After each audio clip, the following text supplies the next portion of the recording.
Salve galera, tudo bem? Nós estamos vivendo nesse momento um mundo de muitas transformações, de muitas mudanças e a pergunta é: como lidamos com o nosso sofrimento? Muitos alunos me mandaram várias mensagens em função de alguns vídeos que eu gravei, pediram para que eu falasse um pouquinho sobre isso. E eu estou aqui, meu nome é Sóstenes Pereira, sou professor de Biologia, e eu estou aqui para poder falar um pouquinho sobre saúde mental e sofrimento. É verdade, nós estamos realmente vivendo um mundo de transformações, de mudanças, e a pergunta é: como converter essas mudanças e essas transformações em atitudes éticas, em atitudes humanas, em atitudes solidárias? Como é que nós podemos entender o mundo e transformá-lo dentro da nossa subjetividade? A primeira coisa que a gente tem que entender é que o sofrimento ele não é individual, ele é coletivo. Nós sofremos objetivamente e subjetivamente. Sofremos porque de repente não temos trabalho, sofremos porque de repente trabalhamos demais, sofremos pelo medo, sofremos pela falta de expectativas, sofremos pela falta de proximidade, sofremos de repente por algo que nós hoje não sabemos nomear, que é o que nós chamamos de implicação. Sofremos por um ressentimento social. E no fundo hoje é muito importante a gente entender que esse ressentimento, essa pessoa ressentida, ela está perdida, ela está aterrorizada, porque ela está ressentida e sofrendo dentro de um cenário onde se convergem dois pilares. Primeiro, a ideia de finitude. E segundo, a propagação, a criação, a disseminação cruel por parte desse atual governo, baseado na desinformação sobre a pandemia, pela polarização, pela criação paranoica de inimigos, pelo abandono, pela precariedade dos investimentos, por exemplo, em saúde pública, gerando o que nós chamamos hoje de financiamento de uma necropolítica clara e evidente. É aí que a gente cria um pânico dentro de uma saúde mental, aonde surgem sintomas e sofrimentos.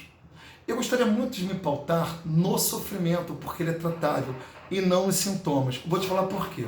O sintoma, ele é individual, ele é medicamentalizado. Por mais que hoje a medicamentalização tenha sido muito banalizada, porque acaba, na verdade, se indo de encontro à nossa forma subjetiva de viver, fazendo com que a gente busque, por exemplo, alquimias compensatórias para o sofrimento. Esse sim deve ser tratado, porque o sofrimento ele é tratável, né? O sofrimento, na verdade, ele acontece justamente quando não se trata, quando se hipervaloriza, quando se hiperculpabiliza, quando a gente individualiza e quando a gente se silencia diante desse sofrimento.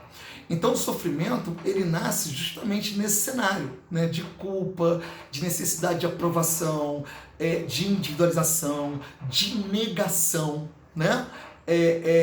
E isso a gente precisa cuidar. Precisa cuidar porque no fundo, como diz Nietzsche, né, a gente, ao invés de a gente enfrentar o problema real, a gente transforma esse problema em outro e acaba não enfrentando. Porque a solidão é comum hoje a todo mundo, né? O problema é que nesse momento de solidão, alguns convertem em solitude, porque é o momento que nossos egos estão sendo dissolvidos.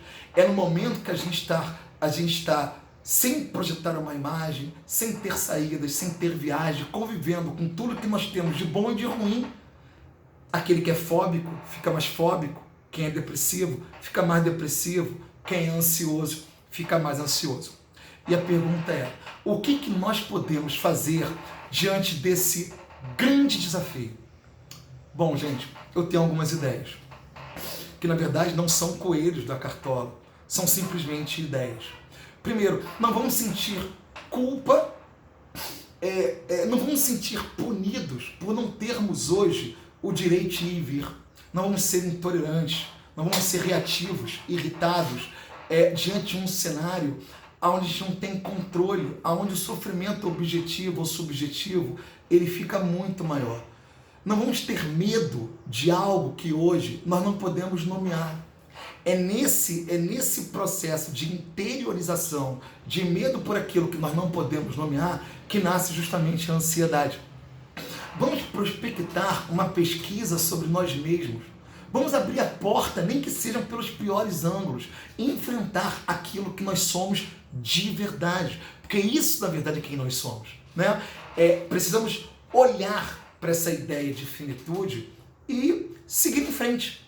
Entender as nossas limitações, entender as nossas incapacidades, entender as nossas impotências, entender e reconhecer que nós estamos vivendo um momento completamente excepcional.